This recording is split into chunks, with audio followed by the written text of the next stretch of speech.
नमस्कार दोस्तों, Lakshmi सूत्रम astrology channel में मैं डॉक्टर महेश जोशी आप सभी लोगों का स्वागत करता हूं।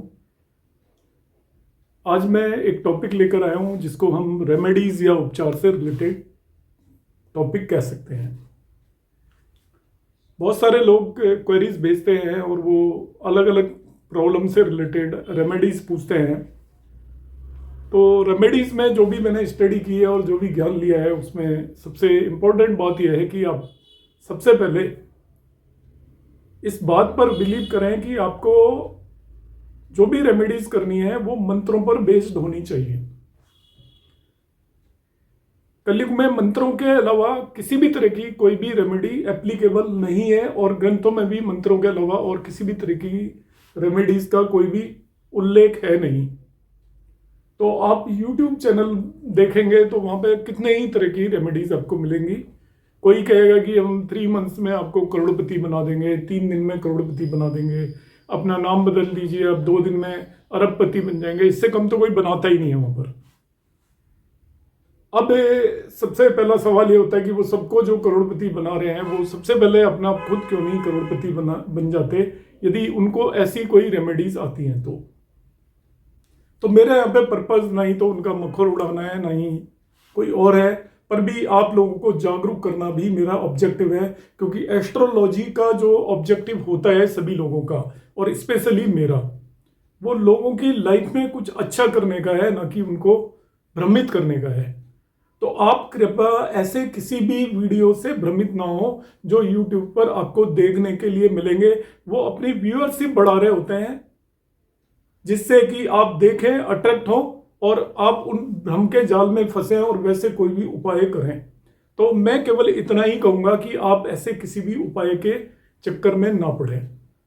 अब मैं उपाय से रिलेटेड बात पर आता हूं, ज्योतिष पर आता हूं, अपने जन्म पर आता हूं। यदि स्पिरिचुअली या ज्योतिष के हिसाब से सनातन धर्म या हिंदू धर्म को यदि आप समझें तो हिंदू धर्म पूर्व जन्म में बिलीव करता है। हम ये मानकर चलते हैं कि हमारा अभी जो भी जन्म हुआ है इससे पहले हम किसी एक जन्म में रहे होंगे।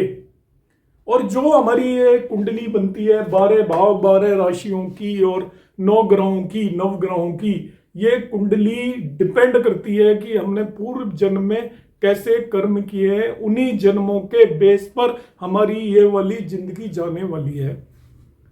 हमारी करंट लाइफ के 3 पार्ट होते हैं। पहला पार्ट होता है हम पूर्व जन्म में क्या कर्म करके आए हुए हैं, उन कर्मों को हमें इस जन्म में भोगना है, एंजॉय करना है या उनके कष्ट सहने हैं, सफर करना है। अच्छे कर्म करके आए हैं तो हम एंजॉयमेंट करेंगे और जो खराब कर्म किए हैं उनकी सजा हम इस जन्म में भोगने वाले हैं। दूसरा पार्ट आता है कि हम इस जन्म में कैसे कर्म करेंगे।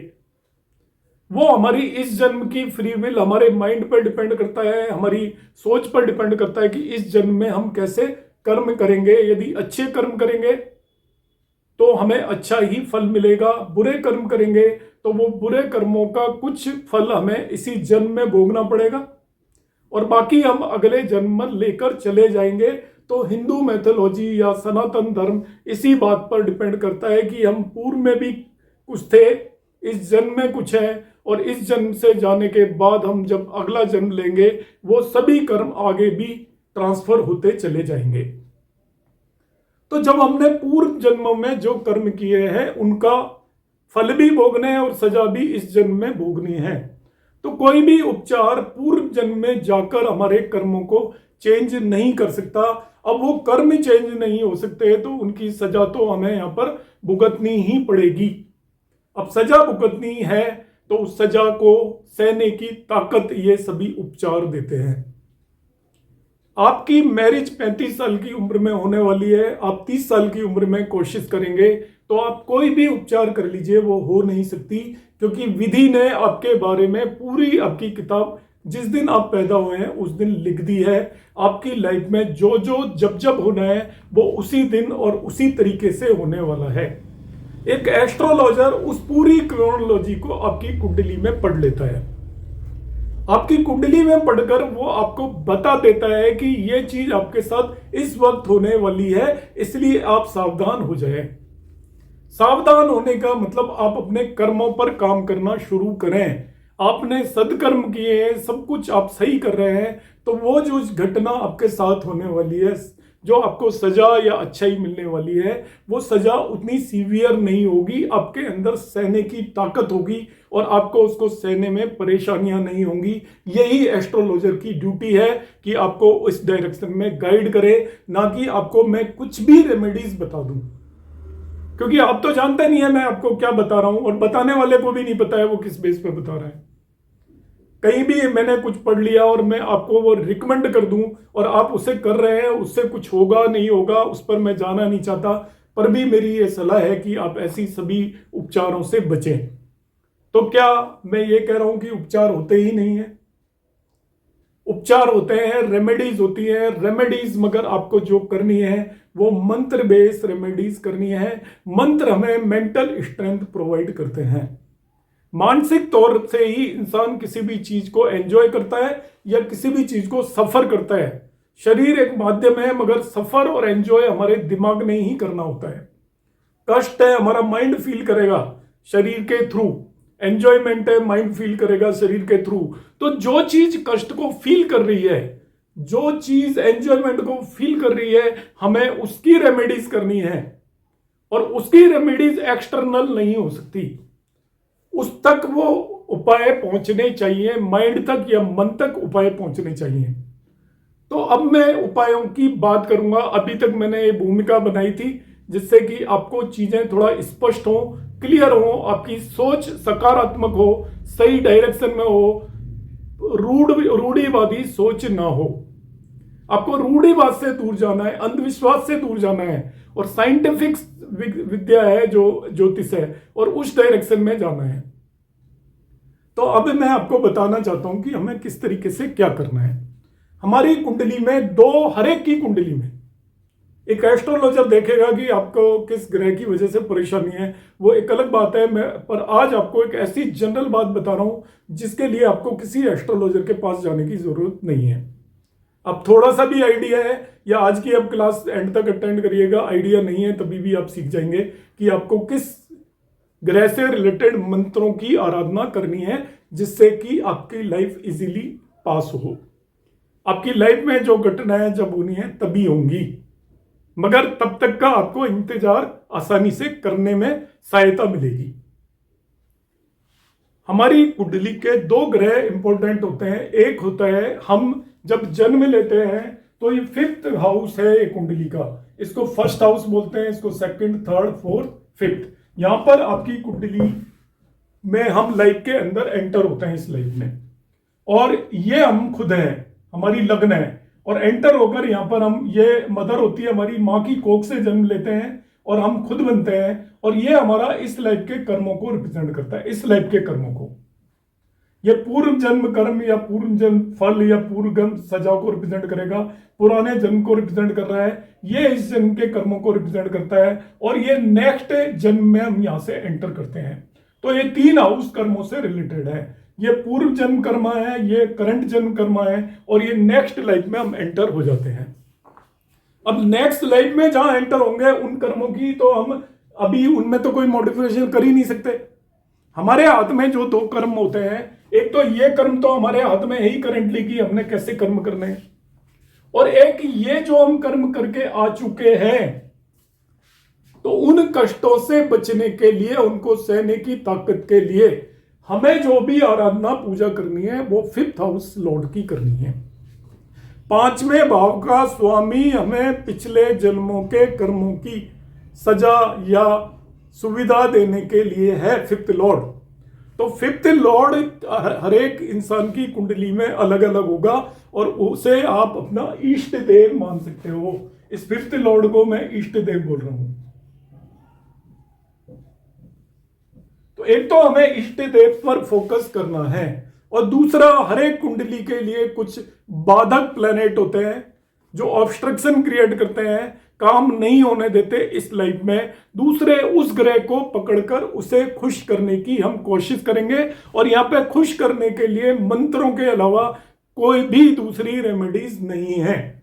क्योंकि मंत्र हमारी आत्मा की शुद्धि करते हैं, माइंड की शुद्धि करते हैं, और वहां तक ही मंत्र पहुंचते हैं, क्योंकि जो चीज आत्मा से निकलेगी वो ही किसी भी देवता के पास पहुंचेगी। फिजिकल फॉर्म की कोई भी चीज देवता के पास पहुंचती ही नहीं है। आप अपने शरीर को नहला लीजिए, आप फिजिकली कुछ भी कर दीजिए, कोई भी दान कर दीजिए, कुछ भी कर लीजिए, पर देवता के पास आपकी जो आवाज जाएगी वो आत्मा की आवाज जाएगी, और मंत्र आत्मा से ही निकलने चाहिए। तो अब मैं आपको रेमेडीज बताता हूं 1 बाई 1। जिस भी नेटिव की लग्न में 1 साइन हो, 5वें भाव में 5 साइन होगा, ध्यान रखना, और 11वें भाव में 11 साइन होगा। तो जिसकी लग्न में 1 साइन हो, उसके 5वें भाव में 5 साइन होगा, तो उसका इष्ट देव 5 साइन का लॉर्ड सन या सूर्य होगा। 5 साइन का स्वामी या लॉर्ड सन होता है या सूर्य होता है। ऐसे पर्सन को पूरी जिंदगी में सूर्य से रिलेटेड मंत्र का जाप करना चाहिए। मंत्र है ओम घृणी सूर्याय नमः। ये बीज मंत्र है, 4 ही शब्द होते हैं इन मंत्रों में, मगर इसका मीनिंग बहुत बड़ा होता है। जैसे किसी भी पेड़ का एक बीज होता है, उस बीज से कितना बड़ा पेड़ खड़ा हो जाता है, उसी तरीके से बीज मंत्रों की भी महिमा है। तो जिसके भी लग्न में 1 साइन हो, आप अपनी कुंडली में 1 देख लो, यहाँ पे 5 होगा, आपका इष्ट देव सूर्य होगा, उससे रिलेटेड मंत्रों का जाप करना है आपको रोजाना 108 टाइम्स, 108 बार, प्रातः नहाने के बाद, मॉर्निंग में आफ्टर बाथ आप इनका जाप करोगे। जिस भी पर्सन की कुंडली के अंदर 2 साइन हो, यहां पर उसके 6 होगा, 6। तो ऐसे नेटिव का जो 5th लॉर्ड या पंचमेश बुध होगा, बुध देव होंगे मरकरी। तो जिसकी लग्न 2 है, उसका पंचमेश बुध है मरकरी, और उन्हें ओम बुध बुधाय नमः का 108 टाइम्स, ओम बुधम बुधाय नमः 108 बार आपको जाप करना है हर एक दिन, और मॉर्निंग के टाइम पर ही करना है। अब मैं पिछला बाधक प्लैनेट बताना भूल गया था, आप नोट कर लीजिएगा। जिसकी लग्न में 1 साइन है, उसका बाधक प्लैनेट एक्चुअल में 11th लॉर्ड होता है, शनि होगा। तो उसने शनि से रिलेटेड मंत्र का भी उच्चारण करना है डेली, ओम शन शनिश्चराय नमः। तो जिसकी लग्न में 1 साइन है, उसका इष्ट देव है सूर्य, तो सूर्य के लिए ओम घृणी सूर्याय नमः करना है। और उसका बाधक जो उसके इस जन्म के कामों में परेशानी करेगा वो है शनिदेव, 11th लॉर्ड बोलते हैं। 11वें भाव के स्वामी को बाधक बोलते हैं। चर राशियों में 1, 4, 7, 10 राशि हैं, उसका बाधक होगा 11th लॉर्ड। 2, 5, 6, 11 लग्न है, उसका बाधक होगा 9th लॉर्ड। 3, 6, 9, 12 है जिसकी लग्न में, उनका बाधक होगा 7th लॉर्ड। तो जो लॉर्ड समझते हैं वो देख सकते हैं, अदरवाइज मैं आपको अभी बता ही रहा हूं। अब जिसकी लग्न में 2 साइन हो गया, उसका 5th हाउस में 6 साइन होगा, उसका लॉर्ड बुध है, तो उसने बुध के मंत्र का जाप करना है, वो इष्ट देव बुध हो गया। इसके लिए बाधक जो ग्रह होगा जिसमें 2 साइन है यहां पर, तो यहां पर उसके 2 साइन वाले के यहां पे 10 साइन होगा, 10। 2 साइन वाले के यहां पे 10 होगा। उसका भी बाधक ग्रह शनि होगा। बाधक ग्रह शनि है, तो शनि से रिलेटेड मंत्र का जाप करेंगे वो, ओम शं शनिश्चराय नमः। तो जिसकी लग्न में 2 साइन है, उसका पंचम लॉर्ड बुध हो गया, बुध से रिलेटेड मंत्रों का जाप करेगा। और उसका 9th लॉर्ड जो उसका बाधक प्लेनेट है वो शनि हो गया, तो शनि से रिलेटेड मंत्र है ओम शं शनिश्चराय नमः। तो दोनों मंत्र बता दिए। शनि के मंत्र का जाप रात्रि के समय करना है, सनसेट के बाद करना है, 108 टाइम्स करना है सभी मंत्रों का जाप। तीसरा अब आता है जिसकी लग्न में 3 साइन है, यहां पर 3 साइन है, यहां पर उसके 7 होगा। मतलब जिसकी मिथुन राशि या जेमिनी साइन की लग्न है, उसका पंचमेश होगा शुक्र। 7 साइन का जो लॉर्ड है वो शुक्र है, तो उसका इष्ट देव शुक्र हो गया, और उसको जाप करना है ओम शूम शुक्राय नमः, ओम शूम शुक्राय नमः 108 टाइम्स।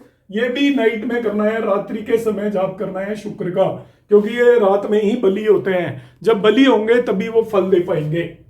मगर जिसका यहां पर 3 है, उसका यहां पर 9 साइन होगा। 7th लॉर्ड 7वें भाव का स्वामी तीसरी राशि है तो सेवेंथ लॉर्ड उसका बाधक प्लेनेट होगा, तो यहाँ पे 9 साइन होगा, उसका बाधक ग्रह होगा 3 वाले का, वो होंगे जुपिटर या बृहस्पति। 9 राशि के बाधक ग्रह बृहस्पति होंगे, तो उन्हें जाप करना है ओम ब्रह्म बृहस्पति नमः 108 टाइम्स करना है, सुबह के वक्त प्रातः समय में ही करना है। तो ऐसे नेटिव जिसकी लग्न 3 है उसके लिए 2 ग्रह हैं, उसका इष्ट देव शुक्र है, तो ओम शुम शुक्राय नमः का पाठ करेगा।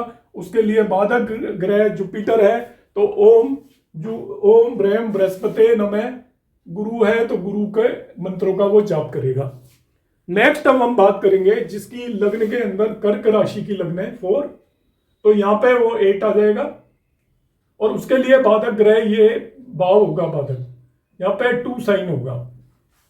तो इसका इष्ट देव हो गया जिसकी लग्न कैंसर राशि की है, वो मार्स या मंगल इष्ट देव होगा उसके लिए, मार्स या मंगल उसके लिए इष्ट देव हो गया। तो मंगल के लिए जो मंत्र उसको पढ़ना है रोज, ओम अंग अंगकाराय नमः। फिर रिपीट कर रहा हूं, इनमें 4 ही शब्द होते हैं सभी में, ओम अंग अंगकाराय नमः, और ये दिन में उसको पाठ करना है 108 टाइम्स, 108 बार। ऐसे नेटिव की जो बाधक प्लैनेट होगा वो उसके 11वें भाव के अंदर 2 साइन है, उसका लॉर्ड शुक्र होता है, तो बाधक प्लैनेट शुक्र हो गया। तो बाधाओं को दूर करने के लिए वो पाठ करेगा ओम शुम शुक्राय नमः। तो अभी हमने बात की कैंसर राशि तक, तो 4 राशियों का मैंने आपको इष्ट देव बताया और जो बाधक ग्रह है वो बताया, उनका हम पाठ करेंगे।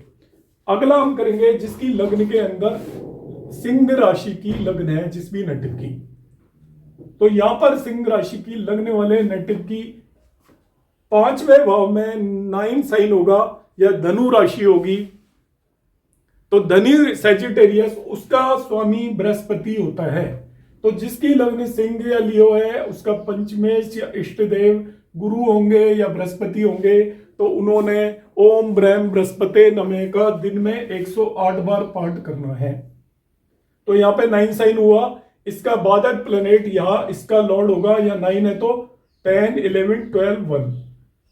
इस नेटिव का बाधक ग्रह मंगल हो जाएगा, क्योंकि 5 साइन वाले का बाधक ग्रह 9th लॉर्ड होता है, तो मंगल हो जाएगा।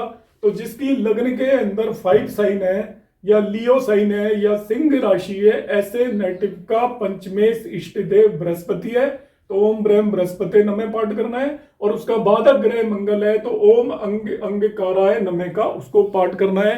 तो उसकी बाधाएं दूर होंगी, पूर्व जन्म कर्मों की जो सजा है उसको सहने में उसको आसानी रहेगी। नेक्स्ट अब हम बात करेंगे कि नेटिव की लग्न यदि 6 है, तो 6 है तो यहाँ पे 6 7 8 9 10, इस जगह पे 10 साइन होगा और यहां पर 2 होगा, यहां पर ये होगा उसका 6 लगने वाले के लिए बाधक ये होगा 11 12। तो जिसकी लग्न में 6 साइन है, तो उसके लिए 6 साइन वाले की लग्न के लिए इष्ट देव शनि हो गए, शनि देव उसके इष्ट देव हैं। तो शनि देव से रिलेटेड मंत्रों का जाप करेगा रात्रि के वक्त, ओम शन शनिश्चराय नमः 108 बार 108 times at night after sunset वो करेगा, सूर्य छिपने के बाद। 10 साइन उसका इष्ट देव शनि हो गया, और उसका बाधक ग्रह 7वें भाव का स्वामी होता है, क्योंकि 6 साइन के लिए 7th लॉर्ड, तो 7वें भाव में 12 राशि है और इसका स्वामी बृहस्पति या जुपिटर होता है। 9 और 12 राशियों का स्वामी जुपिटर होता है, तो इसके लिए बाधाएं दूर करने के लिए वो बृहस्पति मतलब ओम ब्रह्म बृहस्पति नमः का 108 टाइम्स पाठ करेगा। तो पहली 6 राशियों की हमने बात की, उनके इष्ट देव कौन से हैं और बाधक ग्रह कौन से हैं, दोनों ही ग्रहों के वो मंत्रों का जाप करेंगे। अब हम दूसरी, और इनमें सीक्वेंस कुछ ऐसी बनती है कि कुछ मंत्रों का मॉर्निंग में और कुछ मंत्रों का इवनिंग में आफ्टर सनसेट पाठ करना है। अब आता है जिस भी नेटिव की लग्न के अंदर 7 साइन है, जिसको हम तुला राशि या लिब्रा साइन बोलते हैं, तो यहाँ पे 11 होगा और उसका बाधक ग्रह ये 11वें भाव का स्वामी एकादशेश होगा, यहाँ पे साइन होगा 5।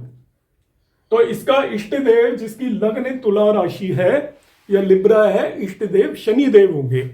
तो शनि देव के बीज मंत्र का पाठ वो करेंगे, ओम शन शनिश्चराय नमः रात्रि में 108 बार। ये तो है पूर्व जन्म कर्मों से रिलीफ लेने के लिए। इस जन्म में बाधाओं को दूर करने के लिए जो उसका बाधक ग्रह है वो 11th हाउस में 5 साइन है, उसका लॉर्ड होता है सूर्य। तो सूर्य है उसका बाधक ग्रह, जिसके मंत्र होता है ओम गृणी सूर्याय नमः। उसका 108 टाइम्स 108 बार दिन के समय में मॉर्निंग टाइम में पाठ करेंगे। अब हम बात करेंगे दर्शकों 8 साइन की। 8 साइन का मतलब जिसकी स्कॉर्पियो या वृश्चिक लग्न है उसके 5वें भाव में 12 राशि होगी, मीन राशि या पाइसेस साइन होगा, तो उसका इष्ट देव पाइसेस साइन का लॉर्ड मतलब बृहस्पति होगा। तो 12 साइन का लॉर्ड बृहस्पति है, तो इष्ट देव जिसकी लग्न में 8 है या वृश्चिक है उसका इष्ट देव बृहस्पति है। बृहस्पति का बीज मंत्र है ओम ब्रह्म बृहस्पते नमः। सुबह के समय पर 108 बार इसका पाठ करना है पूर्व जन्म के कर्मों की सजा को कम करने के लिए। अब इसका जो बाधक प्लैनेट होगा वो 9th लॉर्ड होगा, वो यहाँ पे आएगा 1 2 3 4 साइन आएगा, और 4 साइन का लॉर्ड चंद्रदेव है, चंद्रमा है, मून है। तो इसके लिए जो बाधक ग्रह है वो चंद्रमा होगा। उसको शांत करने के लिए ओम सोम सोमाय नमः, ओम सोम सोमाय नमः का रात्रि के समय 108 बार पाठ करेंगे। रात्रि के समय करना है। चंद्रमा रात में बली होता है, हम देखते हैं दिन में दिखाई नहीं देता, इसलिए रात्रि को 108 टाइम्स पाठ करेंगे। अब हमने बात की दर्शकों वृश्चिक लग्न की। अब हम बात करेंगे वृश्चिक के बाद धनु लग्न या सेजिटेरियस लग्न के नेटिव्स की। तो जो सेजिटेरियस लग्न के नेटिव हैं उनके यहाँ पर 5th हाउस के अंदर 5वें भाव के अंदर एक साइन आएगा, और यहाँ पर उसका 7वां भाव बाधक भाव होगा, उसके अंदर 3 साइन आएगा। तो इसका इष्ट देव 1 साइन का लॉर्ड, पहले 1 साइन का स्वामी वो मंगल है, वो होगा। तो जिसकी लग्न धनु राशि है उसका इष्ट देव मंगल होगा, और उसको मंगल के मंत्रों का जाप करना है।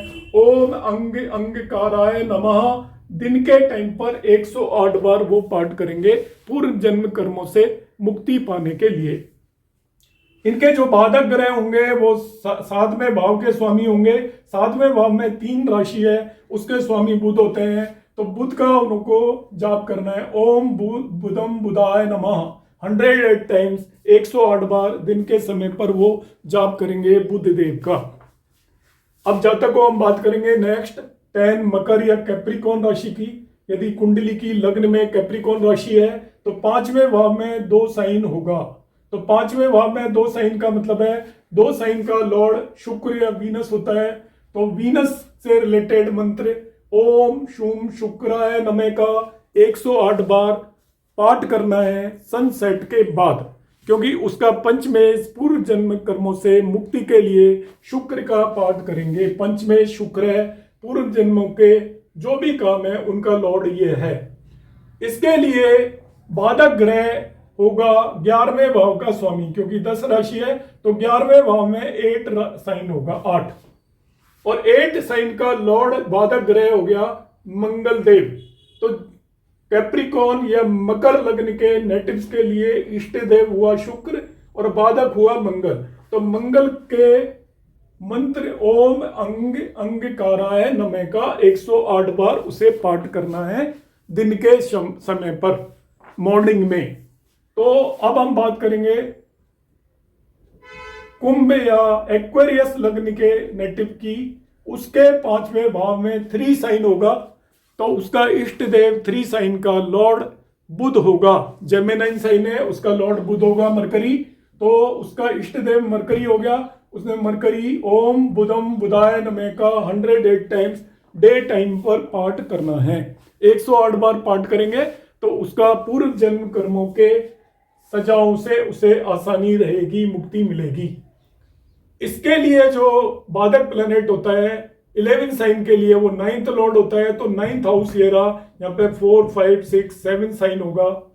7 साइन का मतलब इसका लॉर्ड शुक्र हो गया। तो बाधक प्लैनेट कुंभ राशि के नेटिव के लिए शुक्र होगा, तो वो शुक्र से रिलेटेड मंत्र का जाप करेगा रात्रि में 108 बार सनसेट के बाद ओम शुम शुक्राय नमः। तो 108 टाइम्स वो पाठ करेगा तो उसको इस जन्म के कर्मों में बाधाओं से मुक्ति मिलेगी। जो भी ऑब्स्ट्रक्शंस आ रही है ऑन एंड ऑफ, किसी भी चीज में जो बाधाएं आ रही हैं, काम आसानी से नहीं बन रहे हैं, वो बनने लगेंगे। अब लास्ट हम बात करेंगे दर्शकों जिसकी लग्निक में 12 साइन है, 12 साइन है, मीन या पाइसेस राशि लग्न की कुंडली जिसकी भी है, उसके 5th हाउस के अंदर होगा 4 साइन। तो ऐसे नेटिव का पंचमेश या इष्ट देव चंद्रमा या मून होगा, और मून से रिलेटेड मंत्र है ओम सोम सोमाय नमः। इसका रात्रि में 108 टाइम्स पाठ करेंगे तो पूर्व जन्म में जो भी कर्म किए हैं उनके कष्टों से मुक्ति मिलने में आसानी रहेगी। जब भी 12 साइन है तो उसका बाधक प्लैनेट होता है 7th लॉर्ड, तो 7th हाउस में यहाँ पर 6 साइन होगा, 6 नंबर की राशि होगी, और 6 साइन का लॉर्ड होता है मरकरी। तो उसके बाधक प्लैनेट की बाधाओं को दूर करने के लिए ओम बुधम बुधाय नमः का 108 बार वो पाठ करेंगे दिन के समय पर, तो उसकी बाधाएं दूर हो जाएंगी। तो आज मैंने आपको बताया है कि आपको उपचारों में इधर से उधर कहीं जाने की जरूरत नहीं है, कहीं जाने की नीड नहीं है। सबसे बड़ा उपचार मैं आपको अब एंड में बताता हूं। अलग अलग लग्न की कुंडलियों के लिए इष्ट देव अलग अलग हैं और उनके मंत्र अलग हैं, बाधक ग्रह अलग अलग हैं, उनके मंत्र अलग हैं। मैंने पूरा डिटेल में आपको यहां पर समझाया है। सभी ग्रहों को शांत करने के लिए एक महामंत्र है, और वो महामंत्र है विष्णु सहस्त्र नाम मंत्र। पाठ करें उसका, ये पूरा मंत्र नहीं है, ग्रंथ है, विष्णु सहस्त्र नाम का पाठ करें। ये 30 से 35 या 40 मिनट तक का पाठ है, और पाठ करने में यदि परेशानी है तो आप YouTube चैनल वगैरह देखते हैं या कहीं भी इसका ऑडियो ले लें और उसको आप सुने रोजाना। जब आप सुनेंगे तो आपको ये लर्न हो जाएगा, और जब लर्न हो जाएगा तो इसका पाठ करने में आसानी होगी। सभी ग्रहों की बाधाओं से, परेशानियों से मुक्ति करने के लिए, सभी ग्रहों को खुश करने के लिए सभी उपायों का महा उपाय विष्णु सहस्त्र नाम का पाठ करना है। जो भी नेटिव विष्णु सहस्त्र नाम का पाठ करता है लगातार रेगुलरली, उसकी सभी बाधाएं धीरे धीरे दूर ऐसे होती हैं कि उसको मेंटल पावर मिलती है, उसको उस मौके तक पहुंचने में, इंतजार करने में मदद मिलती है। क्योंकि आपके काम जब बनने हैं तभी बनेंगे, मगर आप जब बैठकर इंतजार कर रहे होते हैं तब हम इम्पेशेंस हो जाते हैं, और इम्पेशेंस होते ही हमें मेंटल टेंशन होना शुरू हो जाती है। और मेंटल टेंशन जब होती है तब हम इधर उधर उपायों के लिए जाते हैं या इधर उधर हाथ पैर मारने की कोशिश करते हैं। तो मैंने इंडिविजुअल कुंडलियों के लिए आपको मंत्र बताए, इनमें 1 या 2 मिनट से ज्यादा का वक्त नहीं लगेगा। छोटे छोटे 4 शब्दों के मंत्र हैं जो आप 2 मिनट में भी बोल सकते हो। प्रैक्टिस होगी तो आपको 2 मिनट भी नहीं लगेंगे। तो आप इन्हें जरूर प्रैक्टिस करें अपनी कुंडली के हिसाब से, और विष्णु सहस्त्र नाम का आप रोजाना पाठ करें। यदि कर नहीं सकते तो सुने, ये आपकी जिंदगी में पॉजिटिव चेंज करेंगे। आपके अंदर एक सकारात्मक ऊर्जा का प्रवाह होगा जिससे आप सभी तरह की बाधाओं को आसानी से सहन कर पाएंगे। आपको मेरा वीडियो कैसा लगा कमेंट बॉक्स में कमेंट जरूर करिएगा। आपको यदि ये पसंद आया है तो आप लाइक और शेयर करें, और अपने सभी साथियों में इसे प्रोपेगेट करें जो कि इधर उधर रेमेडीज के चक्कर में परेशान रहते हैं। नमस्कार, जय श्री राम।